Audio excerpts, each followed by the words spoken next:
Dear students, BLED.in में आपका स्वागत है और मैं हूं doctor Usha Agarwal. Dear students, आप कैसे हैं?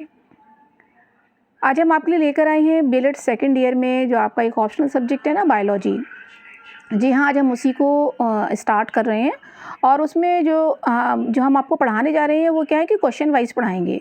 तो आज हम आपको जो लेक्चर देने जा रहे हैं उसका टॉपिक है जीवों की वर्गीकरण प्रक्रिया। ठीक है, और ये एग्ज़ाम रिलेटेड क्वेश्चन है, आपको आगे इसका आंसर भी बताया जाएगा। डियर स्टूडेंट्स, आज हम आपको पढ़ा रहे हैं explain the 5 kingdom classification in details.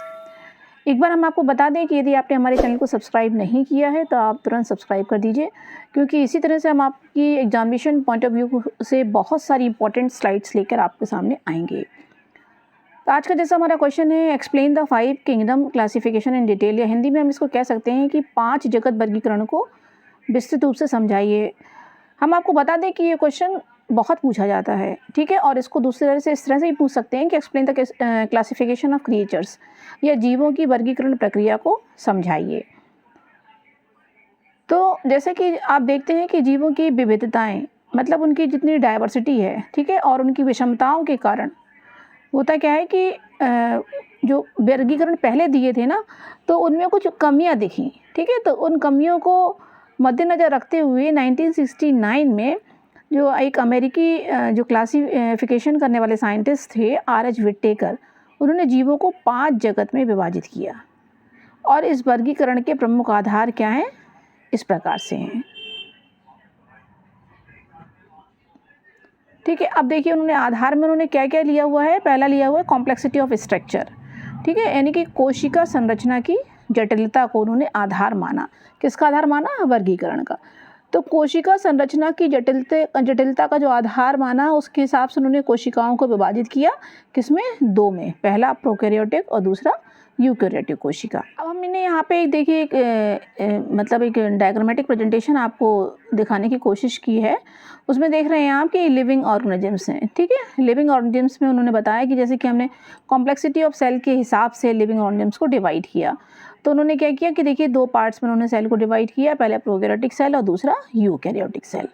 अब प्रोकैरियोटिक सेल में उन्होंने किंगडम मोनेरा को दिखाया है। यूकैरियोटिक सेल में उन्होंने क्या किया है कि कॉम्प्लेक्सिटी ऑफ बॉडी ऑर्गेनाइजेशन के हिसाब से उन्होंने सेल्स को 2 भागों में डिवाइड किया, एक यूनिसेलुलर और दूसरा मल्टीसेलुलर। मतलब ये ऑर्गेनिजम्स को उन्होंने 2 भाग में डिवाइड किया है, यूनिसेलुलर ऑर्गेनिजम्स और मल्टीसेलुलर ऑर्गेनिजम्स। अब यूनिसेलुलर ऑर्गेनिजम्स में किंगडम आता है प्रोटिस्टा। क्या आता है?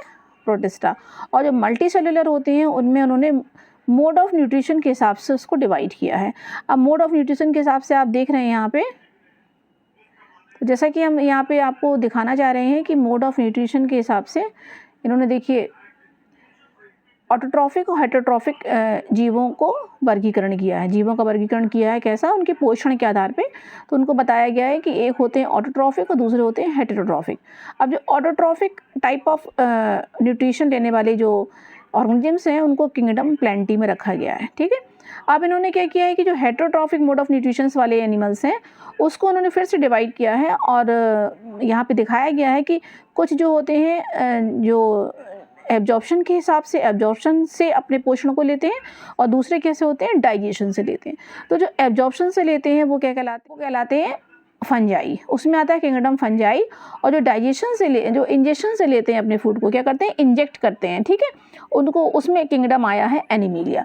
तो इस तरह से एक लीनियर प्रेजेंटेशन दिया है विट्टेकर ने, और ये क्या है इनका क्लासिफिकेशन को लेके इनका एक लीनियर प्रेजेंटेशन है। किसका? विट्टेकर का, ध्यान रखिएगा।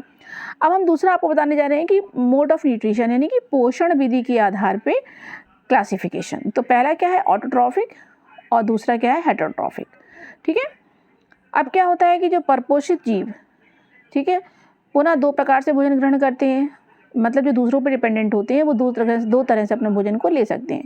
पहला क्या है? एब्जॉर्प्शन, मतलब शोषण से, और दूसरा क्या होता है? इंजेक्शन। इंजेक्शन का मतलब होता है ग्रहण करके, मुंह के द्वारा ग्रहण करके। मतलब कोई ना कोई उनके पास एक ऐसा ऑर्गन होगा जिसमें वो अपने भोजन को क्या करेंगे?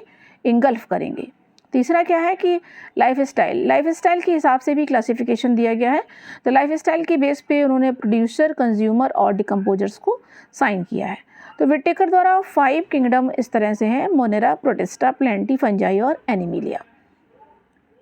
विटेकर ने अपने क्लासिफिकेशन में वायरसेस थे, वायरसेस को उन्होंने इसमें शामिल नहीं किया है, क्योंकि ये क्या है, ये तो ना तो ये जो वायरसेस जो हैं वो सेल तो है नहीं, ठीक है ना, और ये लिविंग और नॉन लिविंग के बीच की, जैसा कि आप जानते हो, कड़ी माने जाते हैं। कौन माने जाते हैं? वायरसेस। तो वायरसेस क्या होते हैं? लिविंग और नॉन लिविंग के मध्य में एक कड़ी माने जाते हैं। अब हम आपको पहला जो हमने आपको बताया ना, किंगडम मोनेरा, तो आइए जानते हैं कि पहले किंगडम के बारे में। तो जो मोनेरा है ना, प्रोकैरियोट्स का किंगडम ऑफ प्रोकैरियोट्स भी कहते हैं, किसको? मोनेरा को। यानी कि मोनेरा सबसे पहला किंगडम है, क्योंकि इसके अंदर क्या होता है, सभी जीवों में मोनेरा जो है, वो जो किंगडम है वो प्रोकैरियोट्स का किंगडम है, ठीक है। और इसके अंतर्गत क्या है कि ऐसे जीव आते हैं जिनमें क्या होता है, एक स्पष्ट न्यूक्लियस नहीं होता है।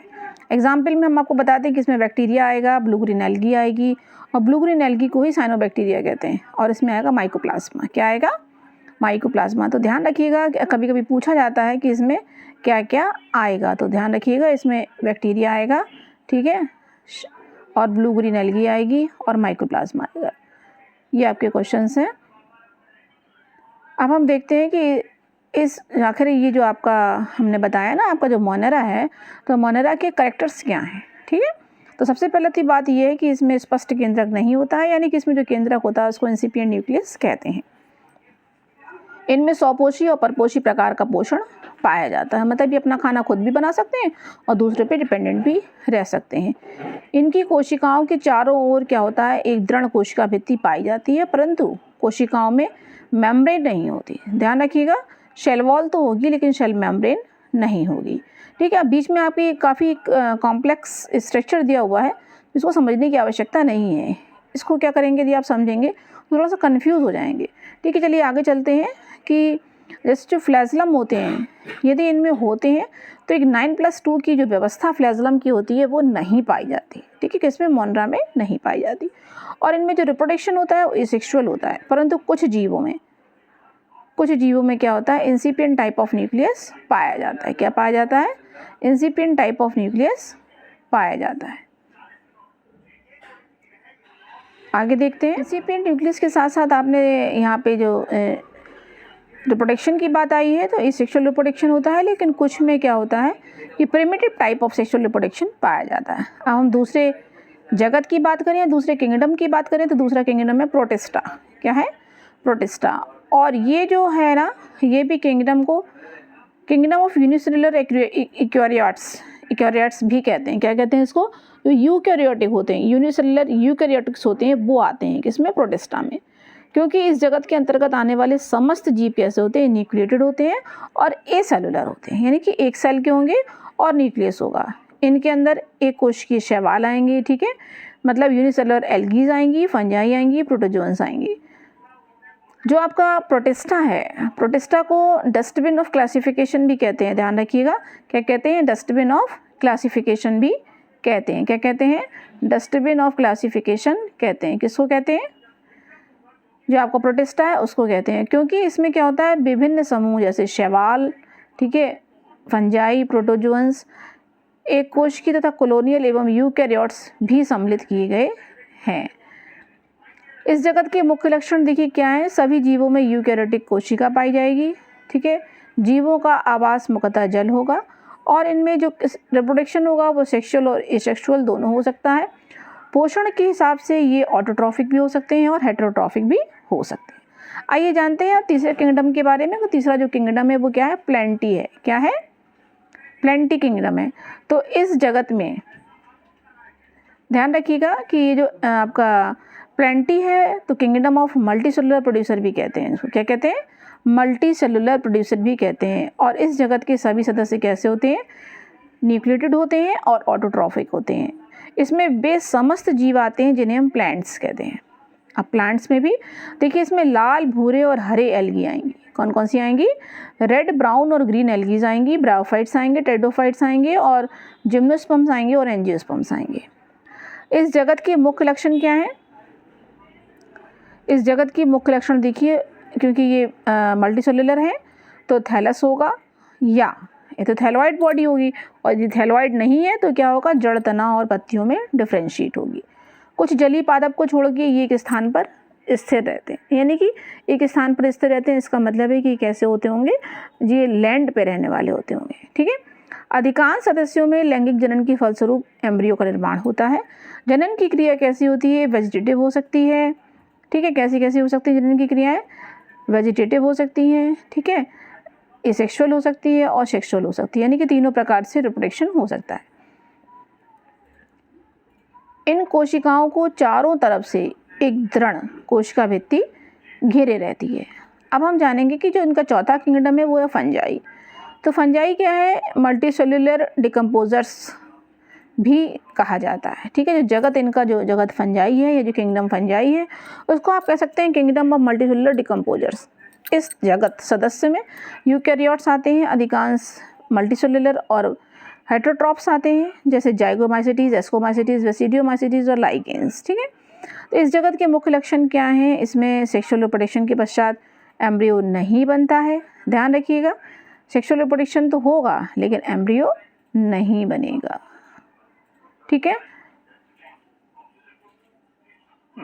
परजीवी कवक जंतुओं और पादपों में बीमारी उत्पन्न करते हैं।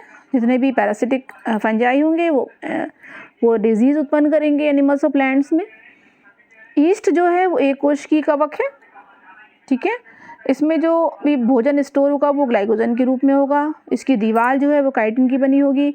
बहुत पूछा जाता है कि दीवार किसकी बनी होगी, तो इसकी दीवार क्या होती है फंजाई की? काइटिन की बनी दीवार होती है। किसकी होती है? काइटिन की बनी दीवार होती है। भोजन जो होता है वो ग्लाइकोजन के फॉर्म में होता है।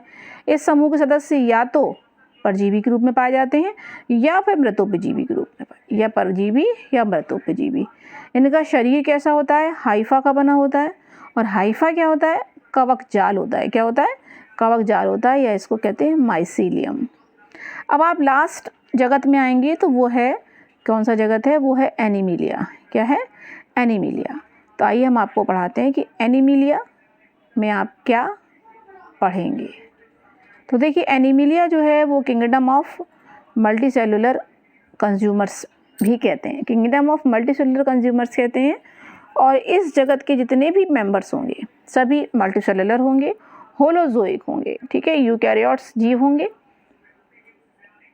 इस जगत के जो सदस्य हैं उनका देखिए रूप कैसा, उनके रूप, उनका स्ट्रक्चर और उनका जो रिप्रोडक्शन होगा वो क्या होगा? उसमें वेरी होंगे, वेरियस होंगे, क्योंकि ये क्या है?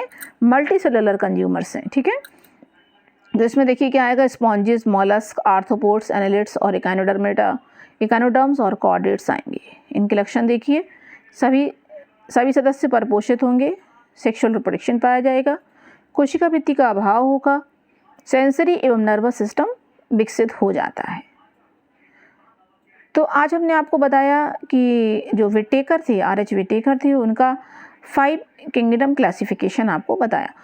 डियर स्टूडेंट्स, ये क्वेश्चन बहुत इंपॉर्टेंट है, और चूँकि आज हमारा ये शुरुआत का पहला लेक्चर है तो हमने शुरुआत वहीं से की है जहाँ से आपके सिलेबस की शुरुआत है।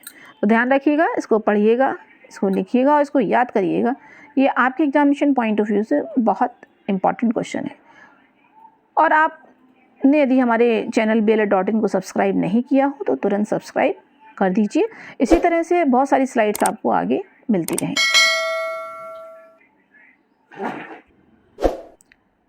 डियर स्टूडेंट्स, यदि आपको हमारे इस लेक्चर की PDF चाहिए तो आप टेलीग्राम चैनल पर जाइए, वहाँ पे आपको लिंक प्रोवाइड किया हुआ है, वहाँ से आपको इसका PDF उपलब्ध हो जाएगा।